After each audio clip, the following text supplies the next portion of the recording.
Okay, so fishing on the bank, got a night crawler. Normally what I do is I just take maybe an inch and a half, about that much. Not much at all. I usually cut the worm,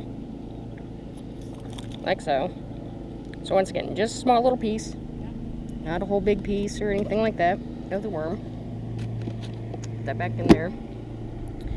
And then what I'm using on my, I'm using a slip bobber. I got a size 4 hook right now. Usually I use a size 6, but this is what I had. I figured go ahead and use those. Usually that.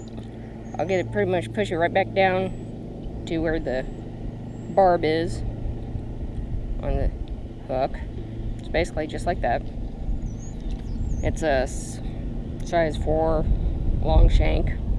I'm using a pin fishing pole, which a lot of people, if you're going for panfish, which normally is what I go for, the little panfish does good. So obviously I got my sinker up probably about a foot, and then should stop about 2 feet down. So that's kind of my setup, what I'm using. So with this little guy, can't really roll the stop up like you can on a normal open face. So you gotta watch the spacing. Like so. Yep. Take that. Toss that out.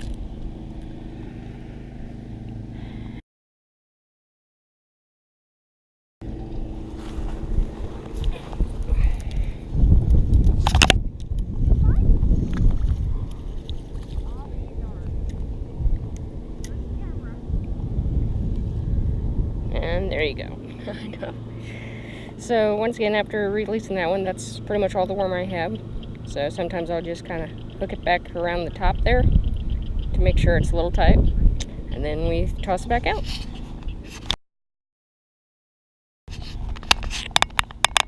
So I got a little cat watching me fish. Don't know where that cat came from, but it's definitely watching me. Either way, I'm rigging up my other pin fishing pole. Is, you know, if you did do maybe about an actual inch, you can shove it down. Same thing, push it down by the barb, but you have more up the shank of the hook on that one. So, first see what this one does.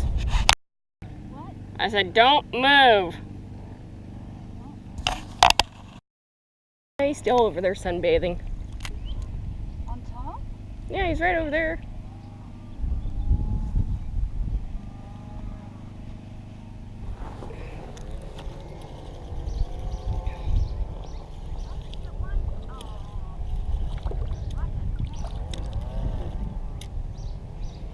And once again. Okay, I'm putting on a smaller hook, a leader. And I forgot to also mention, on the worm, I usually always use the skinnier end, not the end closest with the collar. If you get down to the collar, don't use the collar. I have never had the greatest luck with using the collar of the worm. So usually I'll start with this end. I call it the tail end. I don't know what it is, but I usually start at that end and work my way up. So.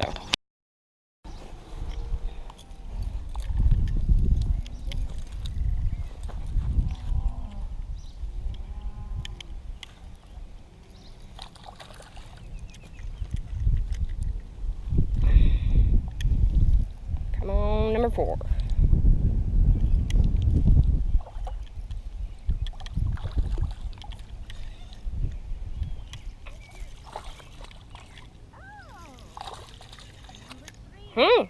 Got a crappie. Number 5 is a crappie. You've got 5? This crappie is number 5, yeah. I think this is the first crappie I've caught out of here.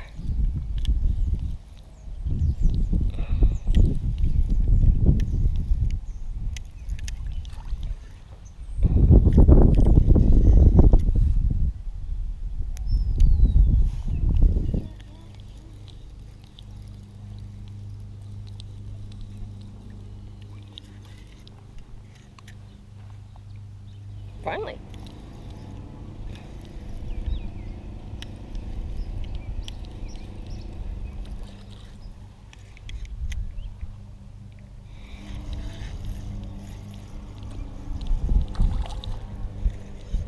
There we go.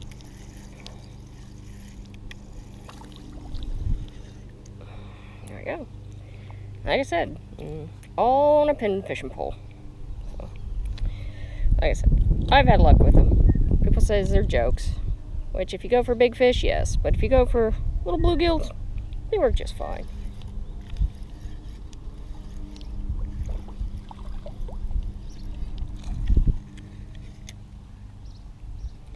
Up on the ground, then you can lose it. There we go. Ooh, that little bluegill jumped. And he's just flopping everywhere, isn't he? There we go. Oh, I recommend the spinning reel or the open face. You can pretty much put a little bit of weight on it. Like I got just a stick bobber, little leader, and a hook and a worm. And I mean, I can get cast out fairly decent. So that's kind of my recommendations on the pin fishing poles. Just as I turned off the camera, then I got a bite.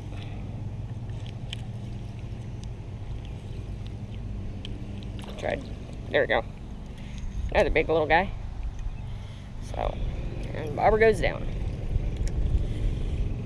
Here it comes, it's another bluegill. That's it.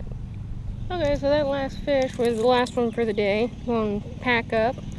So, had 13 bluegills, 1 crappie, I believe. Or maybe it was 13 total, 12 bluegills. Yeah, I think it was 12 bluegills and 1 crappie for a total of 13. So, so once again, this was my setup. Pin fishing pole. I have 6 pounds spider wire line on it. I have a stick bobber that I had set about 2 feet for 2 feet deep in the water. So I really like the pin fishing poles. They're easy for camping, and look at that does. So that's what I had set up. My setup that I was using today. A lot of people, you know, even on Amazon, they say, you know, what a joke with these pin fishing poles, which if you're going to go for big bass and larger fish, yes, it would be. But with me, since I normally always just use night crawlers and size 6 hooks, so far I've caught some good size panfish, bluegills on it. Haven't broke it yet.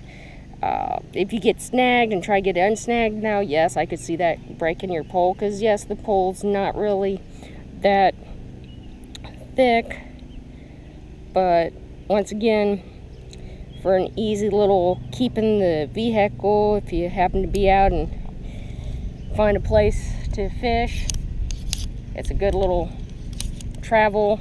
You know, if you're backpacking and happen to come across a creek or a stream, you can always unscrew it. I mean, it packs easy. I mean, that's what I'm doing right now, is I'm just packing it down.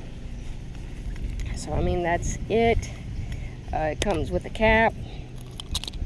Put the cap on. Has even a little clip here you can use with it. But the reel, I mean, it says it's a 5-to-1 ratio. So I mean, it's not high-end by any means, but just to be able to get a line wet and try for something does just great, I think. So that's what I got. So thanks for watching.